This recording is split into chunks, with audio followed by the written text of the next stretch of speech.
여러분 안녕하십니까? 라디오 전망대 송유라입니다.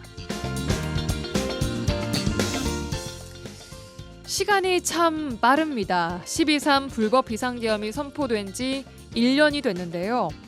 한밤중 난데없는 불법 비상계엄 선포는 가짜뉴스로 생각이 될 만큼 믿어지지가 않았습니다. 믿기지 않은 초현실적인 상황 속에서도 국민들은 즉각적으로 움직였습니다. 국회로 달려간 사람들은 군의 작전 차량을 맨몸으로 막아섰고 영하의 추위 속에 군과 경찰들을 설득했습니다. 어디선가 각양각색의 응원봉과 촛불들이 등장했고 노래가 흘러나왔습니다. 가장 공포스러웠던 순간을 축제의 장으로 또 민주주의의 장으로 만들어낸 겁니다. 탄핵안이 통과된 이후에도 한남동 관저에서 꿈쩍하지 않던 권력의 정점 윤 전 대통령 체포를 촉구하기 위해서 농민들이 움직이기도 했죠. 전남을 비롯해서 전국 각지에서 트랙터를 몰고 상경을 했고 경찰은 이를 막아섰습니다. 하지만 소식을 들은 시민들이 함께 돕겠다고 나섰고 마침내 경찰 차벽이 열렸습니다. 그로부터 1년, 아직 내란의 우두머리도 또 거기에 동조에 함께했던 사람들도 그들의 단죄는 이루어지지 않았습니다. 시민들이 막아낸 불법 비상계엄 1년을 맞아서 그날을 회상하며 민주주의의 위대한 승리를 기억할 때 국민의힘 소속 광역단체장들은 내년 지방선거를 의식하면서 어떤 논평도 내놓지 않고 있습니다. 내란 관련자들은 법의 심판을 받게 되겠지만 불법 비상계엄에 침묵하는 정치인들은 표의 심판을 받게 될 겁니다. 오늘 라디오 전망대에서는 내란 특검과 재판에 대해서 관련자들의 상황들 짚어보고요. 이슈책 시간에 지역 시민들과 함께 불법 비상계엄 1년을 돌아보겠습니다. 뉴스 브리핑까지 준비되어 있습니다. 잠시 후에 뵙죠.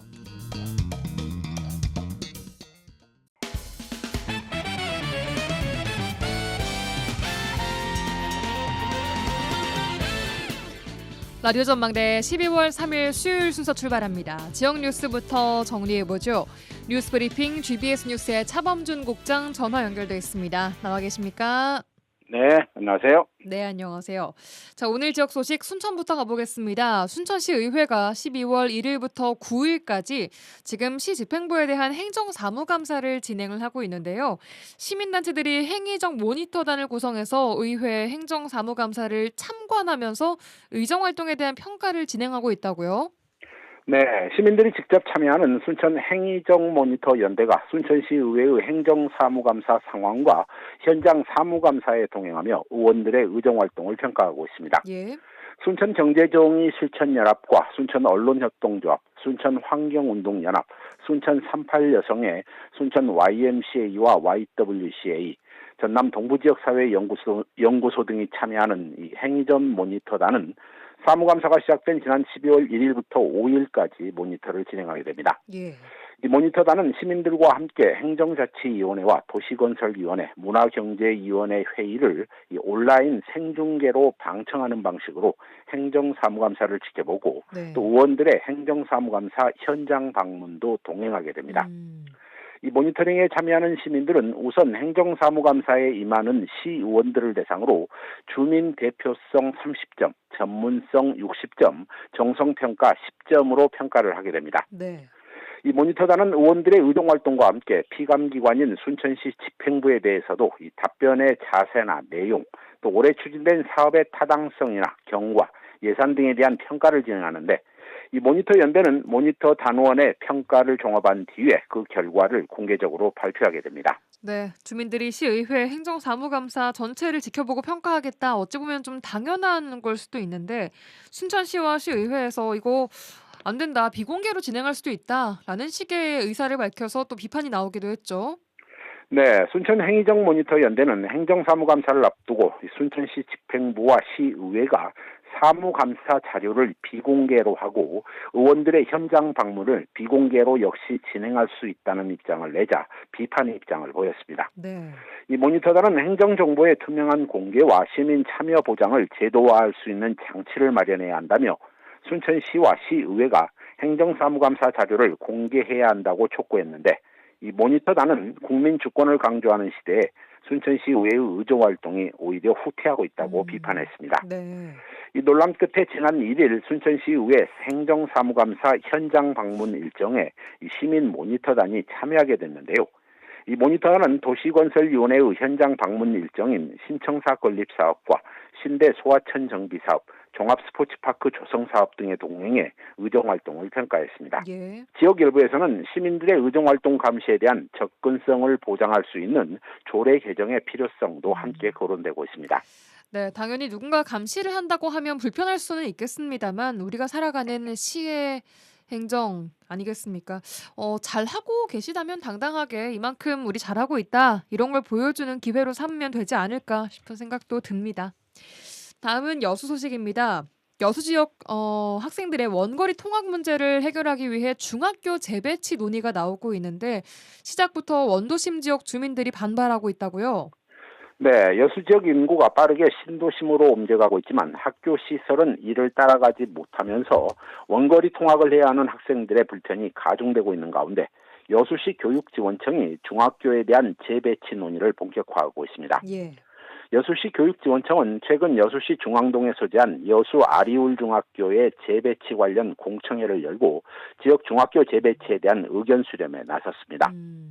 교육지원청은 지속적인 인구 감소와 수년 사이에 급변하고 있는 지역 내 원도심과 신도심 지역의 학교 수 불균형에 따른 교육의 질 저하를 개선하기 위해 학교의 재배치가 필요하다는 입장을 주민들에게 알렸습니다. 예. 하지만 공청회에 참석한 이 원도심 지역 해당 학교 인근 학부모들이 학교가 재배치되면 이 구도심 지역에 공동화가 발생한다며 반발하면서 첫 대화부터 파행을 겪었습니다. 예, 아무래도 지금 원도심에 비해 신도심의 학교가 많이 부족한 상황 때문인 거죠? 네, 여수시 교육지원청은 옛 여수시 지역에 해당하는 중학교 제1학교군의 학교가 9개 교회에 이르고 있고 학교당 학생 수가 325명 규모인데 반해 예. 옛 여천시 지역에 해당하는 제2학교군의 학교 수는 6개 학교에 학교당 학생 수가 566명 규모라는 입장입니다. 예. 이 정리를 해보면 원도심 학교는 학교 수는 많은데 학생 수는 적고 신도심 지역은 학교 수는 적은데 학교 수가 많다는 것입니다. 학생 수가 많다는 거죠. 예. 그렇죠. 학교 수 대비 학생 수가 신도심 지역은 더 포화되어 있다. 뭐 이렇게 해석할 것 같습니다. 예. 이 교육지원청은 신구도심 학교가 학교당 평균 1.7배의 학급수와 학생 수 차이가 발생하고 있다는 입장입니다. 여수시 교육지원청은 원도심 학교 2곳 정도를 신도심 지역으로 이설을 추진한다는 구상인데 이 공청회에 참석한 주민들은 학교 이설에 반대하는 주민들의 서명서를 이 교육지원청에 이미 전달했다며 항의 표시로 공청회를 빠져나갔습니다. 예. 이 공청회를 주관한 여수교육지원청은 주민들이 반대하면 학교 이설을 강행하지는 않을 것이다. 또 주민들을 대상으로 추가로 여론조사를 진행하겠다. 이런 입장을 보이고 있습니다. 예, 알겠습니다. 오늘 마지막 소식은 광양 소식 듣겠습니다. 광양시 의회가 의정 연구 모임을 통해서 지역의 공공시설물에 대한 관리 실태에 대한 연구 용역을 좀 진행했는데 관내 상당수 공공시설물 관리가 제대로 이루어지지 않고 있다는 결과가 나왔다고요? 네, 광양시 의회 의원들로 구성된 연구 모임인 공공시설물의 효율적 관리 연구 모임이 최근 광양시가 관리하는 공공시설물 700여 곳에 대한 첫 전수조사 결과를 공개했습니다. 이 연구 모임은 광양시의 공공시설물이 운영비 부담은 가파르게 늘고 있지만 활용도는 기대에 미치지 못하는 고비용 저효율 구조가 확인됐다고 밝혔습니다. 네. 광양시 의회 연구 모임은 광양시 관내 721곳에 달하는 공공시설물에 대한 전수조사를 진행한 결과 공공시설물의 관리 데이터가 부실하고 또 하나의 건물에 여러 부서 사업이 뒤섞여 있거나 주소지만 표기되는 등 현황 파악조차 제대로 이루어지지 않고 있다. 이렇게 지적했습니다. 예. 특히 700여 개의 시설물 중 시와 읍, 면 지역의 복지 커뮤니티 센터, 체육시설 등 직영시설물 20여 개소를 표본으로 비용을 추계한 결과 기존 운영비 대비 2027년에는 13억 원, 2030년에는 23억 원, 2033년에는 53억 원으로 운영 비용이 급격히 늘어날 것으로 예측했습니다. 이 광양시 의회 연구 모임은 광양시 집행부의 무분별한 시설 건립은 미래 세대의 짐이 될 수밖에 없고 또 신규 건축물 설립을 지양하고 기존의 시설을 살리는 방향으로 정책을 새롭게 추진해야 한다고 제안했습니다. 예, 알겠습니다. 여기까지 듣겠습니다. 뉴스브리핑 GBS 뉴스의 차범준 국장이었습니다. 고맙습니다. 네, 고맙습니다.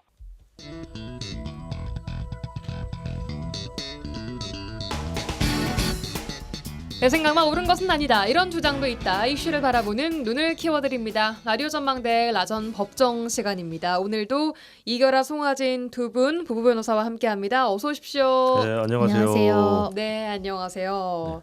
자, 어떻게 한 주간 잘 보내셨습니까? 12월이 됐습니다. 그러게요. 완전히 12월 되니까 네. 겨울 느낌도 물씬 나고 오늘 갑자기 날씨도 추워져서. 오늘 갑자기 너무 추워졌어요. 네, 오늘 추워진 게 네. 또 오늘 역사적인 날이지 않습니까? 예, 예.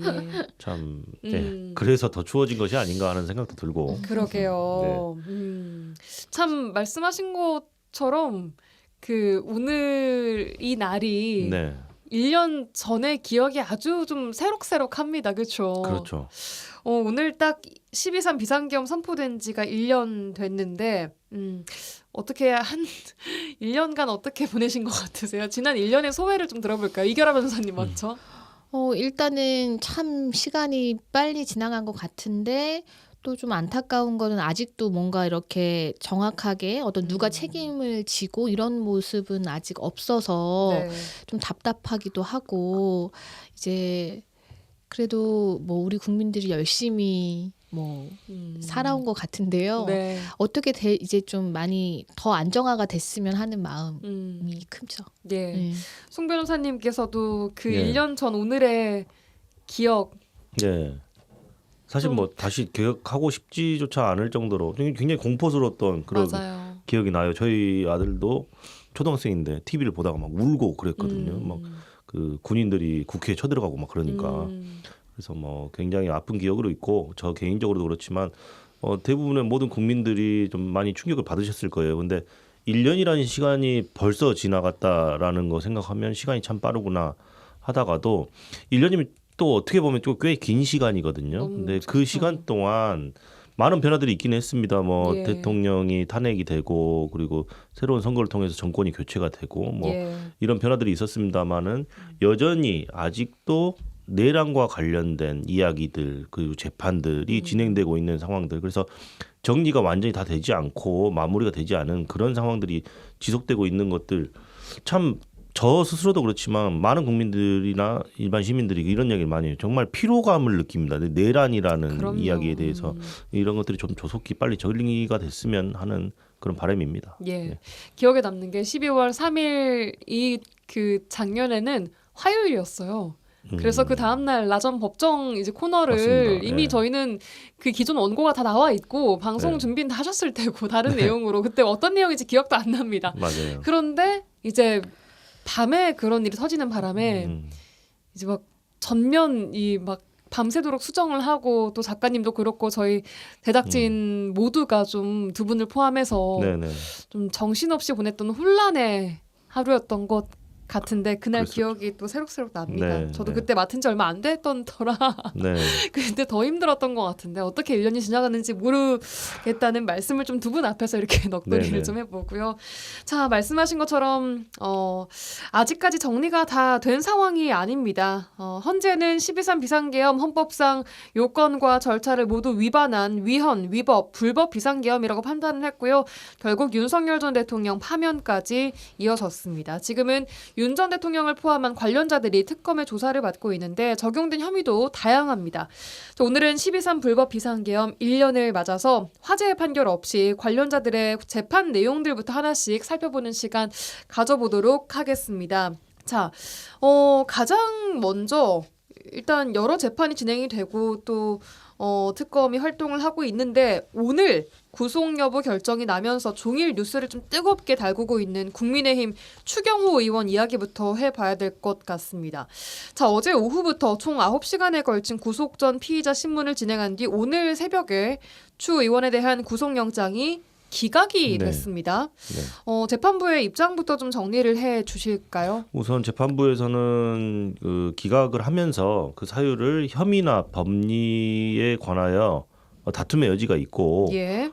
이 관련돼서 보다 좀 충실하게 어떤 재판을 진행을 해서 결론을 내리는 것이 타당하겠다. 그래서 이제 기본적인 원칙이라는 것이 무죄 추정의 원칙이 적용되는 것이고 그 확실히 좀 살펴볼 부분들이 더 있으니까 이 부분에 예. 대해서 명확하게 단정짓기는 어렵다라는 이유로 좀 기각을 시킨 것입니다. 그래서 예.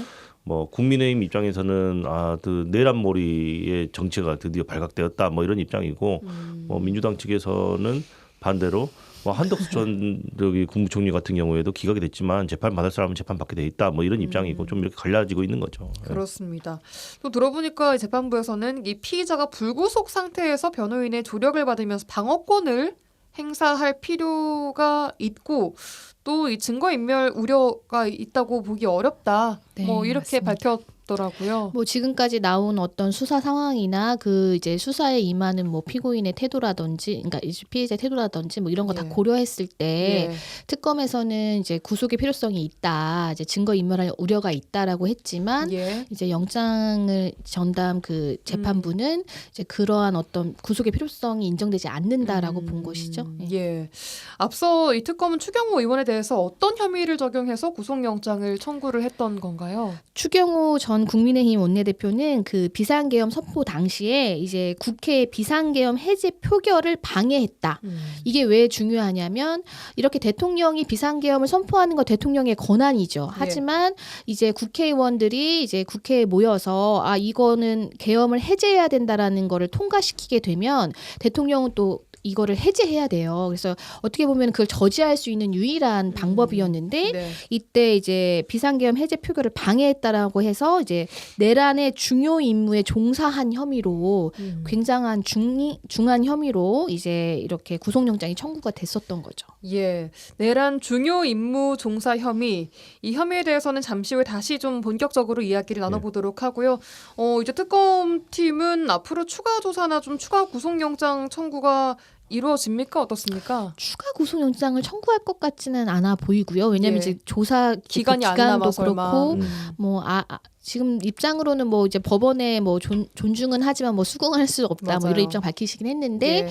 일단은 아마 이 상태로 기소를 하지 않을까, 불구속 상태로 기소를 하지 않을까 재청구를 싶습니다. 할 가능성은 그렇게 높아 보이진 않는데 물론 가능성이 전혀 없는 건 아니지만 네, 그래서 한덕수 전 총리처럼 그냥 불구속 상태에서 재판에 넘기지 않을까 싶습니다. 그렇습니다. 아까 송 변호사님 말씀해주신 것처럼 이 정치권 내에서도 여야가 이제 앞으로 이번 기각 결정을 가지고 또 한 차례 갈등을 빚을 것으로 보이는데요. 일단 오늘 기각 결정이 났기 때문에 가장 먼저 이야기를 좀 해봤습니다. 자, 이제 본격적으로 그 내란 관련 재판들 얘기를 좀 해볼 텐데 윤석열 전 대통령을 가장 먼저 이야기를 해봐야겠죠. 윤석열 전 대통령이 받고 있는 혐의, 내란 우두머리 혐의입니다. 네, 그렇습니다. 뭐 내란이라는 말을 워낙 1년 동안 너무 많이 들으셔서 다들 잘 아시겠지만 예. 형법상 내란죄는 이렇게 규정이 되어 있죠. 대한민국의 영토의 전부 또는 일부에서 국가 권력을 배제하거나 국헌을 문란하게 할 목적으로 예. 폭동을 일으킨 자를 처벌하는 죄입니다. 그래서 그리고 윤석열 전 대통령 같은 경우에는 내란 우두머리, 그러니까 과거에는 이제 수괴라는 표현을 썼는데 요즘에는 이제 우두머리라는 표현을 씁니다만 네. 우두머리는 사형 무기징역, 무기공부에 처한다라고 법정에 정해져 있습니다. 네. 그래서 이 혐의로 재판받고 있는 게 가장 메인 이슈죠. 예. 그리고 이 혐의 말고도 또 여러 개 더 있지 않습니까? 이제 뭐 좀 이제 추가적으로 말씀드리긴 할 건데 일단은 이제 이 혐의로 뭐 그 수사를 받는 과정에서 뭐 자기를 이제 체포하는 영장을 집행하는 방해한 혐의들, 뭐 그 예. 이제 직권남용, 권리행사 방해 혐의 등이 있고요. 예. 그 이제 다른 혐의들에 대해서는 좀 추후 좀 말씀을 드리는 걸로 할게요. 예. 알겠습니다. 내란 우두머리 혐의에 대해서는 공판이 좀 수십 차례도 증인도 수십 명이 되는 걸로 알고 있어요. 이게. 네, 그렇습니다. 우선은 증인이 이렇게 수십 명이 된 것이 반드시 뭐 잘못된 건 아니에요. 그러니까 어떤 특정인에 대해서 수사 과정에서 예. 그와 관련된 여러 사람들의 진술이 있을 수 있잖아요. 예. 그 진술들이 만약에 피고인에게 불리한 증거라면 피고인을 그거와 관련해서 내용을 부인하거나 뭐 부동의를 할 수 있는, 증거로 사용하는데 부동의할 수 있는 권리가 있거든요. 예. 그래서 이제 윤석열 대통령이 전면적으로 자신의 혐의를 부인하면서 예. 불리한 증거라든지 아니면 그 관련된 사람들의 진술들을 모두 이제 증거로 사용하는데 부동의하면서 벌어진 일이고요. 그래서 뭐 지금까지 뭐 지금 초기 단계에서 신청한 증인이 38명이었는데 그 이후에 추가로 신청한 증인이 72명 그래서 총 110명에 달하는 것으로 지금 이야기가 되고 있습니다. 이런 일들 때문에 지금 계속 재판이 이어지고 늘어지는 거죠. 그러니까 예. 오래 걸릴 수밖에 없습니다. 저희가 몇 번 짚어보긴 했습니다만 내란 재판의 핵심 쟁점 간략하게 뭡니까? 한 4가지 정도로 정리를 해보자면 예. 이 비상계엄을 사전에 모의했었는지 예. 그리고 국회를 봉쇄하고 계엄 해제 의결 방해를 시도했는지 그리고 정치인 등의 체포조를 운영했는지 예. 그리고 중앙선거관리위원회를 점거하려고 시도했는지 크게 한 4가지 정도로 볼 수 있을 것 같아요. 예. 여전히 윤 전 대통령은 지금 12.3 비상계엄 이거 내란 아니었다라고 입장을 밝히고 있죠. 근데 뭐 국회의 기능을 마비시킬 의도는 전혀 없었다. 그리고 계엄이라는 것도 그 반국가 세력에 의해서 어떤 지금 국가적인 기능이 지금 굉장히 마비될 정도로 충분히 계엄을 발동할 수 있는 상황이었다라는 이야기도 하고 있고요. 그리고 경고성 계엄이었다. 그렇습니다. 그 시민들을 국민들을 말이었죠. 계몽시키고 경고를 하기 위해서 계엄을 했다라는 이야기를 하고 계시죠. 예. 네. 하고 있습니다. 야, 네. 특검 측은 어떤 사유로 이건 명백한 내란 행위가 맞다라고 하고 있죠? 이 내란죄는 워낙 중한 범죄이기 때문에 아까 이제 내란이 성립하는 2가지 요건에 대해서 송 변호사가 말씀 이제 해주셨는데 예. 형법 91조에 보면 그 국헌 문란에 대해서 아예 정의를 하고 있어요. 그러니까 이 국헌을 문란할 목적이라는 게 어떤 거냐면 첫 번째는 헌법 또는 법률에 정한 절차에 의하지 아니하고 헌법 또는 법률의 기능을 소멸시키는 거. 두 번째는 헌법에 의하여 설치된 국가 기관을 강압에 의하여 전복 또는 그 권능 행사를 불가능하게 하는 거. 예. 이 2가지인데요. 자, 특검 측에서 밝히는 건 뭐냐면 일단 윤 전 대통령의 비상계엄은 헌법기관인 국회 및 중앙선거관리위원회를 점거하려는 시도가 있었고요. 예. 그다음에 국회의원들을 체포하려고 하는 지시가 있었다라는 증언들이 나오고 있습니다. 예. 그리고 이제 또 중요한 거 그 포고령의 내용인데요. 포고령의 내용을 보면 국회와 지방의회 등 일체의 정치활동을 금지시키고 모든 언론과 출판을 통제할 수 있도록 되어 있고요. 예. 이런 거는 국민의 기본권을 침해하는 내용이에요. 그래서 제가 방금 말씀드린 국헌문란의 정의에 1호, 2호에 모두 좀 해당되는 내용인 것이죠. 헌법 또는 법률의 기능을 소멸시키는 거. 어떤 절차를 정하지 않고 그냥 국민의 기본권을 침해하는 거니까요. 예. 그다음에 또 헌법에 의해 설치된 국가기관을 이제 권능에서 불가능하게 하려고 하는 시도가 있었다. 이런 것들을 해서 뭐 특검에서는 뭐 명백하게 이런 것은 내란죄에 해당한다라고 이제 보고 있죠. 포고령 얘기 듣는데 갑자기 또 막 아찔합니다. 네, 약간 숨이 막히죠. 예, 그러게요. 그리고 최근에 이제 추가된 혐의가 외환죄입니다. 외환죄 혐의도 지금 들여다보고 있지 않습니까? 그렇습니다. 일단 윤석열 전 대통령 같은 경우에는 비상계엄 선포의 명분을 만들 목적으로 지난해 10월경 북한 평양에 무인기를 투입해서 북한의 군사 도발을 유도하려 한 혐의로 지금 또 수사를 받고 있고 예. 그와 관련해서 좀 외환죄 결국에는 그 외환죄가 문제가 되는데 예. 외환죄가 뭐냐면 대한민국의 군사상 이익을 해하거나 적국의 군사상 이익을 공유한 자에 대해서 무기 또는 3년 이상의 징역에 처하도록 규정된 죄입니다. 그래서 지금 현재 윤석열 전 대통령 그리고 김용현 전 국방부 장관 그리고 여인영 사령관 등을 일반 이적 혐의로 지금 기소를 한 상황입니다. 예, 외환죄 안에 일반 이적죄가 네, 있는 맞아요. 거죠. 그렇습니다. 네, 맞습니다. 이게 외환 유치죄보다는 조금 좀 낮은 거라고. 네, 맞아요. 하던데. 네. 이제 여기서 보면 대한민국의 군사상 이익을 해야 할 그런 어떤 평양에 무인기를 보내서 예. 도발을 유발한 게 그걸로 이제는 이제 그 공소 사실을 구성을 해서 기소가 되었습니다. 알겠습니다.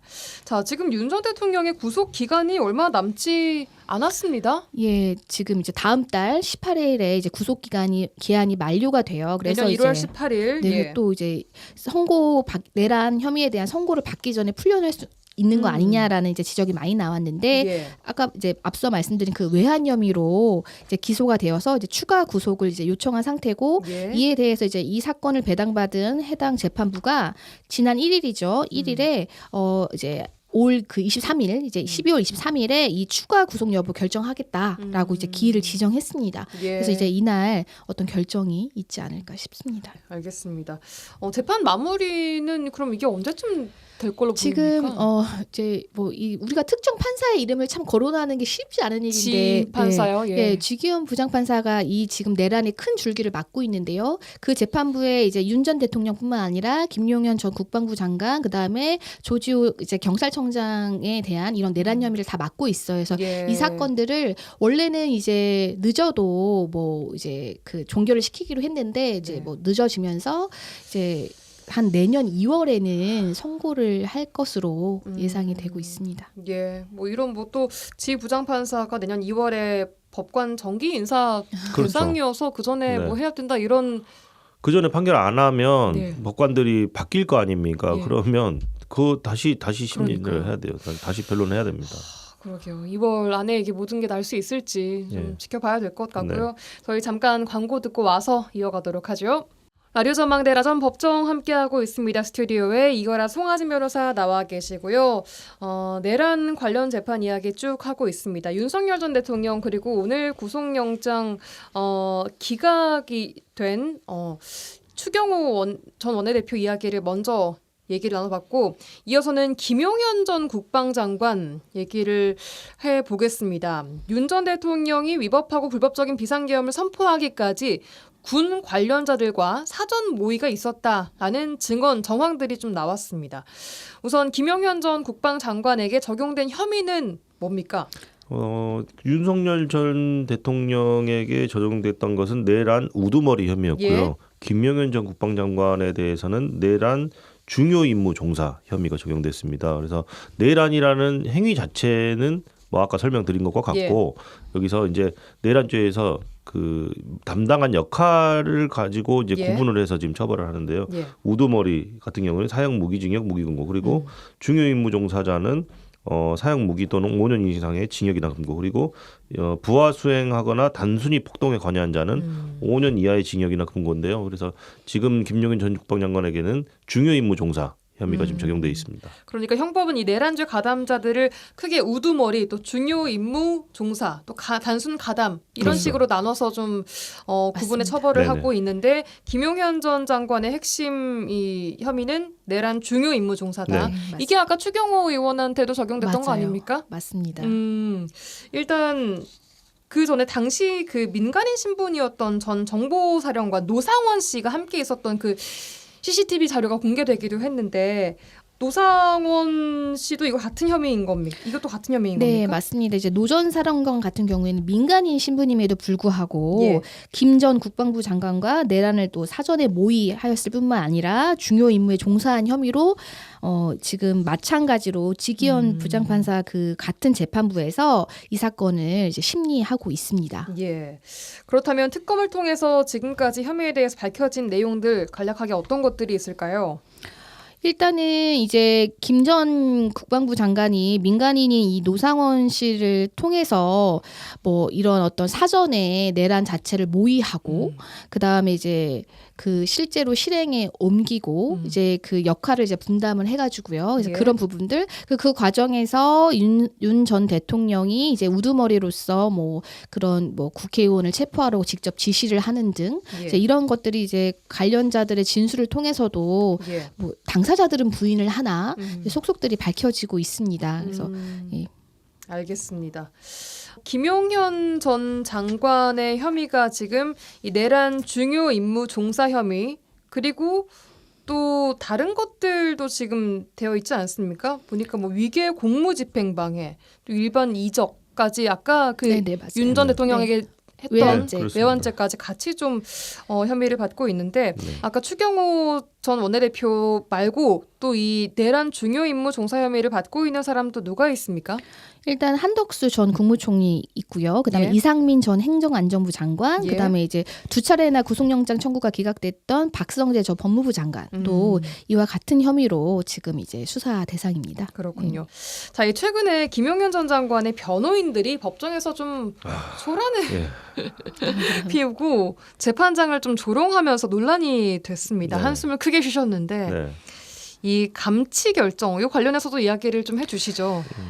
이 김용현 전 장관의 변호인들 중 일부가 이제 한덕수 전 국무총리 재판에 이제 김용현 장관이 이제 증인으로 출석을 하게 됐는데 이제 이 변호인들이 이제 그 방청석에 앉아서 이제 발언 기회를 달라고 요청을 한 거예요. 그래서 이에 대해서 이제 재판장이 이제 제지를 했고 이거에 이제 불응하니까 이제 나가라고 했습니다. 네. 그랬는데 이거에 이제 불응을 하면서 결국에는 감치 이제 15일이 선고가 되는 상황까지 이어졌죠. 이 감치 선고라는 게 어떤 의미예요? 그러니까 좀 감치는 말 그대로 그냥 좀 가두어 둔다는 얘기예요. 좀 일정 기간을 이제 어떤 이제 그 사람이 신변을 구금장 그러니까 그 구속해가지고 신변을 그 제한해서 구금 장소에 유치하는 그런 형태라고 보시면 되겠죠. 그러니까 일정 기간 가두는 거예요. 그냥 쉽게 그래요. 말하면. 예. 근데 이 변호인단에 대한 감치 명령이 한번 무산됐다가 재집행이 예고되기도 했는데 이건 왜 그런 거였어요? 참 이것도 이제 감치를 일단 하겠다고 하고 그 이후에 다시 감치 재판을 열거든요. 그래서 감치 재판을 열어서 이제 우리가 이 변호인들이 자기의 신원 기본적인 뭐 이름이라든지 주민등록번호라든지 이런 걸 전혀 진술하지 않은 거예요.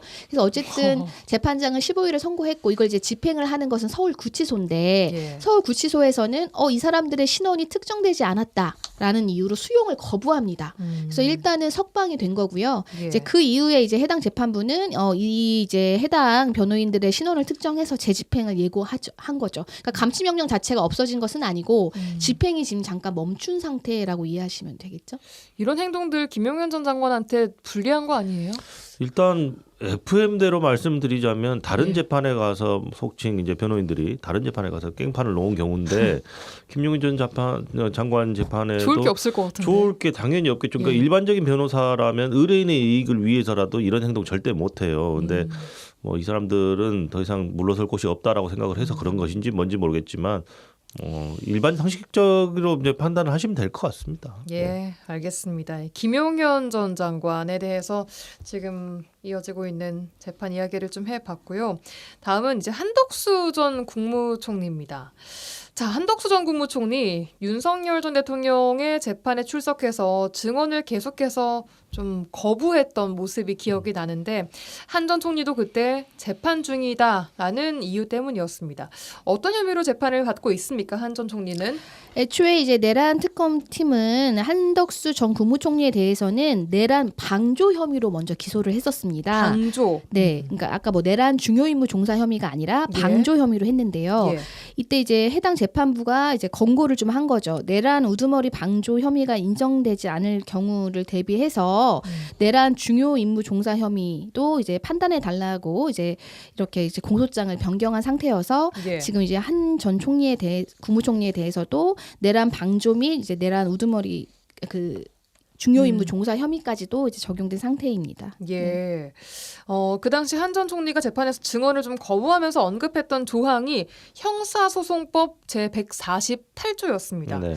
이게 어떤 내용이었길래 이 법을 들먹이면서 이제 증언을 못하겠다라고 할 수 있었던 건지. 네, 형사소송법에는 근친자 내지는 자기와 관련된 어떤 불이익한 사실을 그 증언을 하지 않을 수 있는 증언 거부권이 지금 규정이 돼 있는데요. 예. 지금 한덕수 전 국무총리 같은 경우에도 출석을 해서 증인으로 출석을 했는데 예.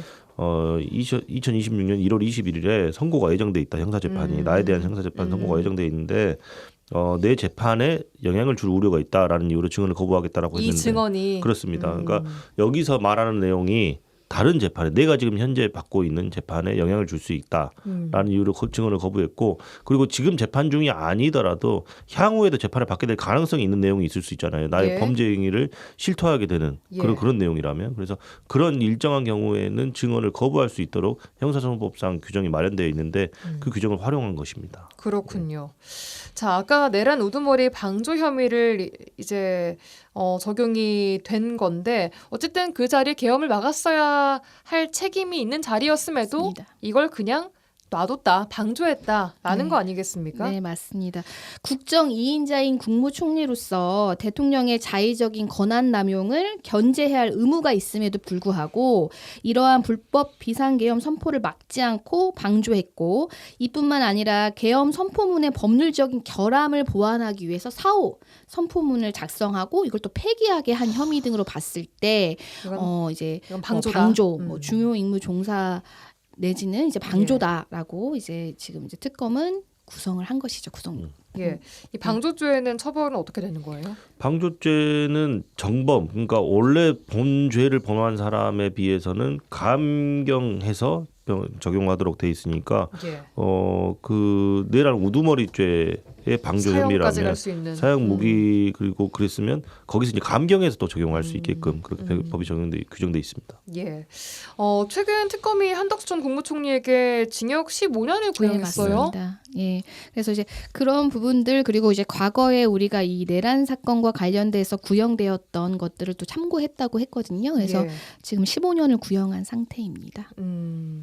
이제 이거는 어떻게 이제 1심 선고 결과가 나올지가 다른 내란에 맞습니다. 또 영향을 상당히 미칠 것 같은데 네. 내년 굉장히 1월 주목하고 예정되어 있죠. 네. 있죠. 1월 그렇습니다. 21일에 일일. 예정되어 네. 있습니다. 알겠습니다. 요 얘기까지 좀 정리를 네. 해봤고요. 시간 관계상 여기까지 좀 들어야 될 것 같습니다. 아직까지 좀 풀리지 않고 재판이 진행되고 있고 정말 수많은 재판이 함께 동시다발적으로 이루어지고 있기 때문에 국민 여러분께서도 굉장히 좀 피로감을 느끼실 것 같다는 말에 공감하고요. 하지만 끝날 때까지 우리가 또 함께 지켜봐야 될 국민으로서 또 의미가 있는 게 아닌가 싶습니다. 지금까지 이결아 송하진 변호사와 함께했습니다. 고맙습니다. 네, 감사합니다. 감사합니다. 지역의 이슈를 직접 체크해드립니다. 이슈 체크.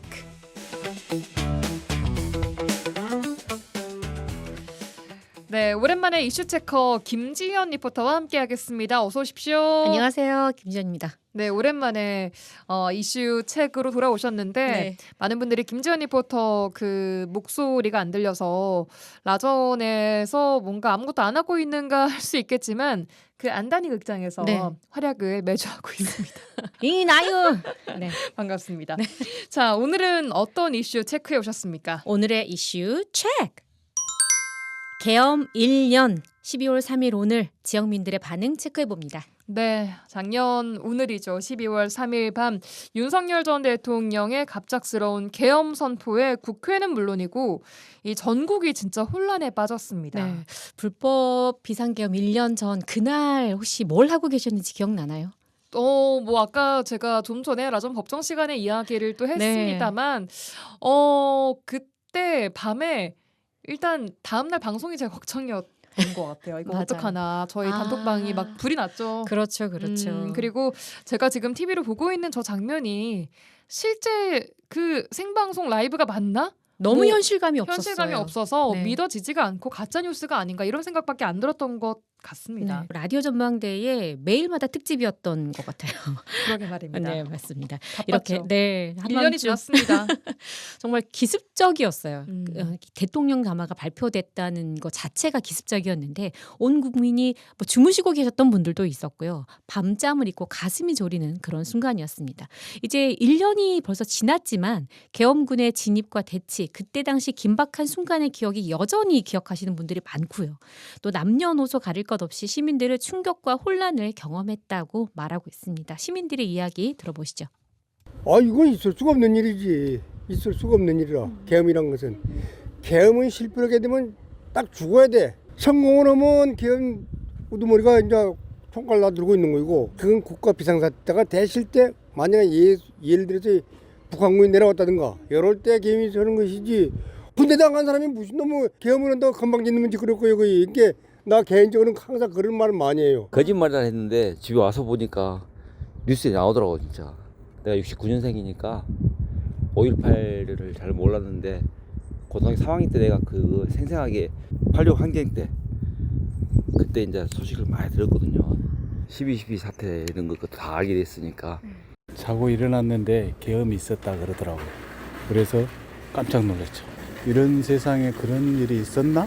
시민의식이 우리나라가 민주주의가 참 강하구나, 그런 걸 느꼈습니다. 우리나라 첫 계엄령이 여성 사건으로 시작되었다는 걸 알고 있는 저로서는 계엄령이 내려졌다는 그 말 한마디만으로도 엄청난 공포를 심어줬던 것 같습니다. 뉴스로 봐, 밤에 저 뭔 일이 되나 그랬지. 잠을 못 잤어요. 새벽 3시, 4시까지 잠을 못 잤어요. 원래 터질까봐. 누가 한 명이라도 총이라도 쏘면 이제 거기가 이제 아수라장이 되고, 사람들이 인간띠 이렇게 해가지고 못 들어가게 군인들도 이제 소극적으로 대처, 창문 깨고 하고 들어가는 것도 무섭고 그게 많이 무서웠어요. 퇴진운동하고 또 탄핵을 추진하려고 하는데 잘 안 돼서 또 나가서 저희 언니도 키세스 그거 하러 다니고 그랬거든요. 저는 여기 있어서 못 갔지만 간 사람들은 정말 대단했다 이런 생각도 들고.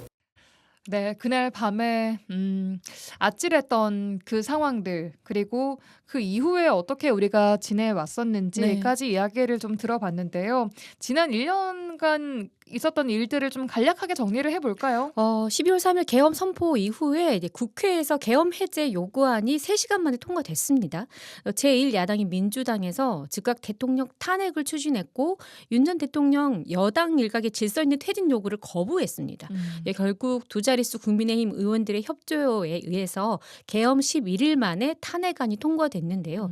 탄핵안 가결해서 선고까지 111일이 또 지난 상태였습니다. 그렇습니다. 저는 기억에 남는 게 법원의 구속 취소 결정에 구치소를 막 나서면서 당당하게 나왔던 그 윤 전 대통령 모습이 좀 웃고 기억이 나왔어요. 네. 나왔습니다. 결국에는 이제 4월에 대한민국 두 번째 대통령 탄핵이 결정됐죠. 네. 그렇게 바로 대선이 또 펼쳐지면서 6월 새로운 정권이 탄생했습니다. 네. 이후에 특검 수사를 사이에 둔 여와 야의 대치까지 또 진행 중인 상황인데 계엄이 발생한 지 1년이 지났지만 제대로 된 책임자 처벌은 아직인 상태고요. 비상계엄에 직접 또 간접적으로 가담해서 재판에 넘겨진 이들 벌써 20명이 넘지만 올해 안에 이번 법원 선고는 어려운 상황으로 보입니다. 예. 특검에서는 윤석열 전 대통령이 1년 넘게 비상계엄을 준비했다라고 판단을 하고 있는데도 지금까지도 계엄 선포 이유가 확실치 않다는 게 좀 아이러니합니다. 네, 그만큼 또 시민들 또한 답답함을 토로하는데요. 1년이 지난 지금 생각 들어봤습니다.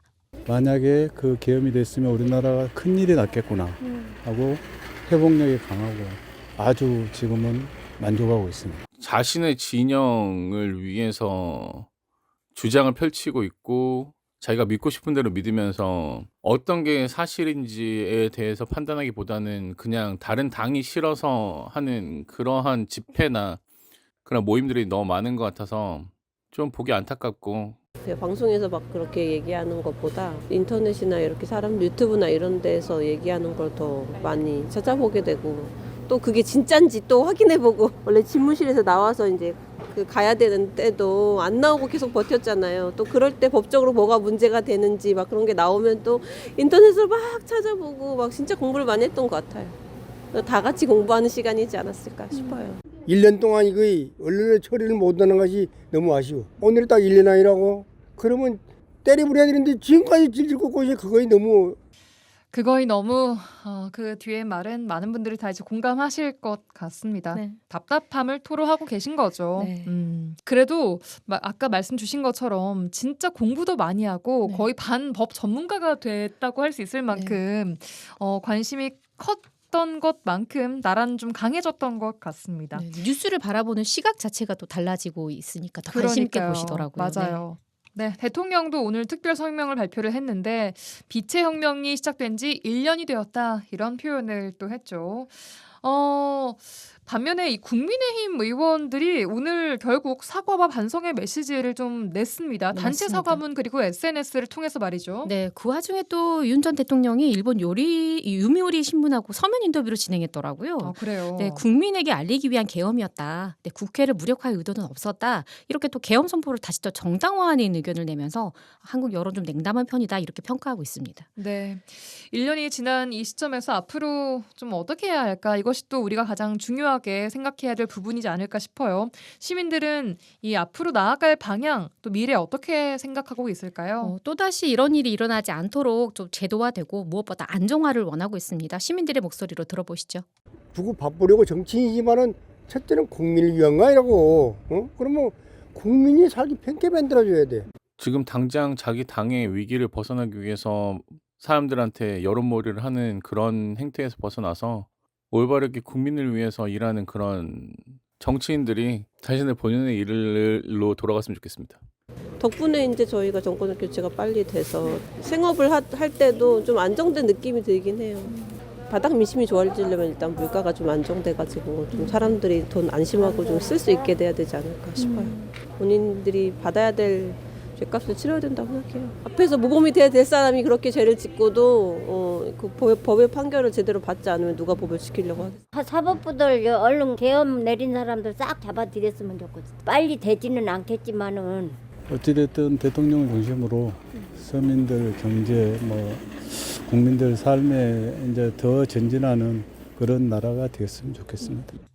네, 잠시 후 7시부터 국회 의사당역 인근에서 시민 대행진이 열립니다. 네. 이재명 대통령도 또 참석한다고 하죠. 예. 네, 곳곳에서 이렇게 또 다양한 성격의 집회가 예정되어 있는데 1년이 지났지만 여전히 혼란스러운 모습이에요. 하지만 이렇게 또 시민들의 바람처럼 대한민국의 안정된 모습이 좀 더 빨리 찾아오기를 바라보겠습니다. 네, 여기까지 듣겠습니다. 오늘 김지연 리포터와 함께 비상계엄 1주년을 맞아서 시민들의 목소리 들어봤습니다. 고맙습니다. 고맙습니다.